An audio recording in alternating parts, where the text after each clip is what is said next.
This was after your band broke up. So Yeah. what made you then decide to put your own music online, to take YouTube as a medium? You know what it was? There was this contest. There was a contest that you know, Vibe Magazine? Mm-hmm. Vibe Magazine had a contest on their website where you film yourself rapping, and then you know, you put it up there and everybody votes and comments and all this stuff. And that was actually before I ever had a YouTube page, but I entered the contest. I didn't win the contest, but I did really well, and a lot of people liked it, and I was like, oh wow, this is a thing now. You can put a video of yourself on the internet. So that was pretty much like when YouTube just started. So me and my brother, who both of us had just jobs and whatever, like, we started making YouTube videos for fun. You know, we didn't have a goal at first of like making a career out of it. We just thought it was fun. You know, so after a while, I developed a fan base, and I moved to LA, and eventually I was able to not work. You know.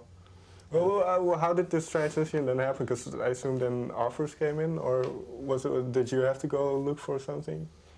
I mean, no. When I first was able to stop having a regular job, it was because I was just doing stuff myself. Like, you know, with YouTube, they have ads, Google ads. So every month you get a check from Google ads, and if you have enough fans, you can sell T-shirts.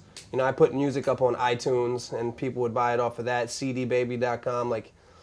As an independent musician, you develop all these very small streams of revenue. You know, you got your little T-shirts, you got your music, you got your Google AdSense, and then your concerts. And at first, it might be really small, you know, but if you keep on doing it and doing it and doing it, like, all these little things will become bigger and bigger, you know. So now those things are good for me. But at that time, like, there was a time where it was barely enough for me to not have to work a regular job, you know. And then I never really seeked out. Like, I guess, corporate sponsorship until I had a manager found me, and then we started having meetings, and some people liked me and stuff. Was this around the time that Def Jam came into the picture? Yeah. I had a meeting with the guy that ran Def Jam at that time, L.A. Reid, and he really liked my stuff, and like you know, we went to this meeting in Beverly Hills, and I played him some songs, and he really liked it, and he gave me a record deal. Yeah.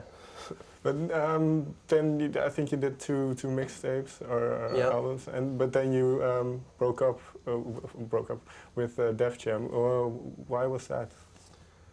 Just creative differences. You know, I mean, to make a long story short, they wanted me to make hit songs, and they didn't think the songs that I were making were hit songs.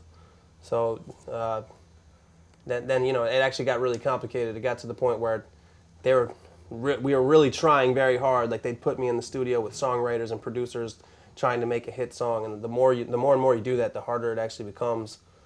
And I guess we just never made anything that was to Def Jam's liking. So, well, how did this feel that you had some songs that I suppose you thought were pretty good, and then they said, well, you need to put something else on there? Or?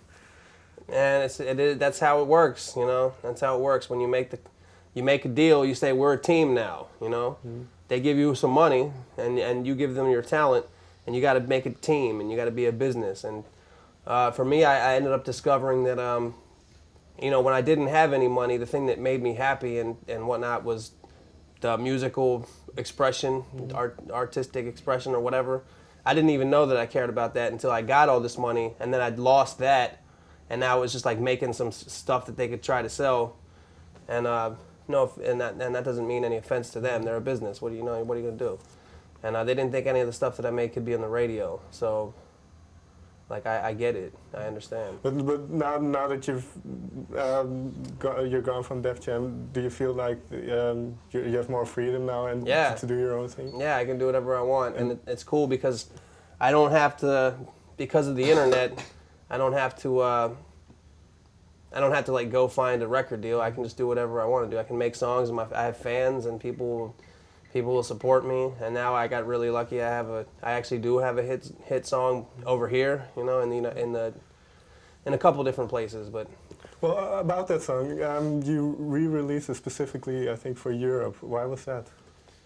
Oh, because that song's old. You know, that song's like over 2 years old probably, but.